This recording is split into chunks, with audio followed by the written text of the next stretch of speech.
financiera, física y emocionalmente. Los judíos habían ganado una gran batalla, pero una prolongada guerra acababa de comenzar.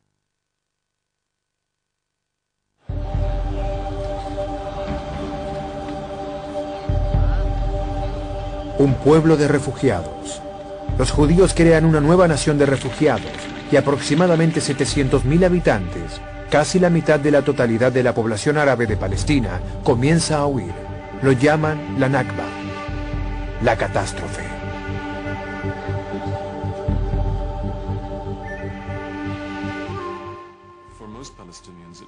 Para la mayoría de los palestinos implicaba dejar atrás viviendas, ganado, tierras, árboles, recuerdos, lugares religiosos, sepulcros de santos, también tumbas de familiares y mucho más. Los refugiados huyen a países árabes, a Cisjordania y la Franja de Gaza. 150.000 se quedan en Israel. Un día antes de que los británicos se marcharan, el 14 de mayo de 1948, David Ben-Gurión declara el nacimiento del Estado de Israel.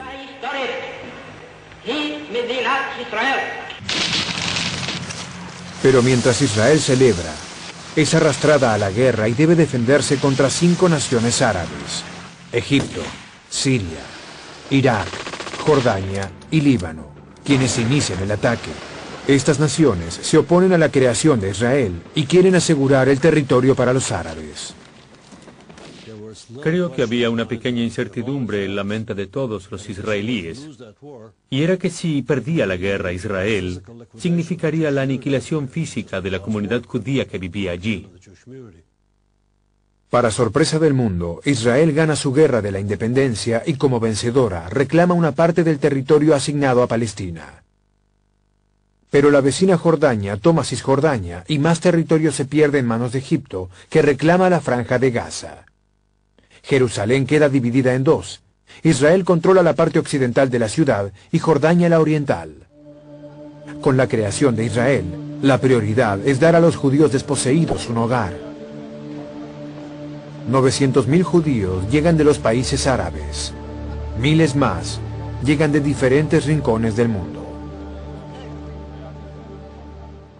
Sentimos que somos la avant-garde de uno de los movimientos más grandes que esperan para cumplir el destino del pueblo judío y restablecer la soberanía judía en el lugar donde nacimos originalmente, hace 3.500 años. Con la necesidad de crear bienestar y empleo, Israel comienza a modernizarse. Durante años, desarrollan tanto la industria como la agricultura. Mientras algunos palestinos expulsados llevan vidas prósperas en otros países, otros viven en la pobreza en los campos de refugiados a lo largo de las fronteras de Israel con Jordania, Siria y Líbano, con la esperanza de regresar a su tierra natal. Las condiciones son duras. Hay familias que pasaron los primeros 9 años después de 1948 viviendo en una sola tienda. Estoy pensando en una familia con madre, padre, 8 niños y una abuela. 9 años y finalmente les permitieron reemplazar la tienda por una cabaña de hojalata hecha con latas aplastadas y clavadas. Eso continuó hasta que levantaron bloques de material con un techo de hierro acanalado. Era una sola habitación con un diminuto cubículo como cocina. El mundo árabe permanece en estado de guerra contra Israel, que tiene pocos aliados. Decidida a defender su territorio, millones de dólares se invierten en construir una fuerza de élite. Todo israelí debe servir en el ejército durante un mes al año. Francia y Gran Bretaña proveen armas a Israel. Checoslovaquia arma a Egipto, lo cual preocupa a Israel. En 1956, estalla una crisis en el Canal de Suez, un pasaje vital para los barcos que navegan hacia Europa. Gran Bretaña y Francia son principales accionistas, y cuando Egipto nacionaliza el canal, prometen brindar más ayuda a Israel si éste los respalda, de modo que Israel entra en guerra contra Egipto. Se acuerda un cese del fuego, pero no habrá paz duradera entre árabes y judíos mientras los palestinos no tengan un Estado. Desde 1948 en adelante, el movimiento nacionalista árabe vio a Palestina como la principal causa por la que debían combatir para reivindicar todos sus reclamos. Durante los siguientes 20 años, los países árabes se opusieron al Estado de Israel. Luego vino la Guerra de los 6 días. Una vez más, la pequeña nación estaba luchando desesperadamente por sobrevivir. La Guerra de los 6 días fue un momento decisivo en la historia de Israel. Desde la Guerra de la Independencia, en 19 años no hubo grandes desafíos para la existencia de Israel, pero aquí venía uno más. Israel recurre a Estados Unidos en busca de apoyo. Cuando llegó el momento de la verdad, el compromiso estadounidense se evaporó y comprendimos una vez más que debíamos confiar solo en nosotros mismos. No fue fácil. Hubo mucha vacilación y ansiedad en el liderazgo político. Gran Bretaña y Francia también se niegan a colaborar, y una vez más Israel debe luchar solo. Pero en 12 horas destruyen completamente a las fuerzas aéreas de Egipto, Jordania y Siria, y en 6 días arrasan a sus ejércitos.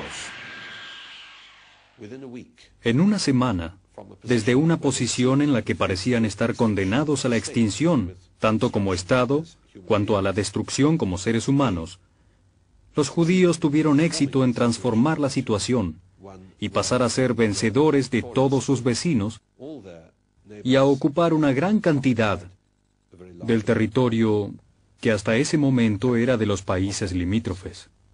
Israel ahora tiene una buena defensa y crea zonas de barrera entre ella y sus enemigos. Toma Cisjordania de Jordania, la Franja de Gaza, el Sinaí de Egipto y los altos de Golán de Siria, y cuadruplica su tamaño. Con el cambio de fronteras, 1 millón más de palestinos quedan bajo el dominio militar israelí. Tratando de imponer la paz, la ONU promulga una resolución que se convertiría en la base de todas las negociaciones futuras. La resolución 242 establece que la tierra ahora ocupada por Israel será intercambiada por la paz si los árabes reconocen la existencia del Estado de Israel.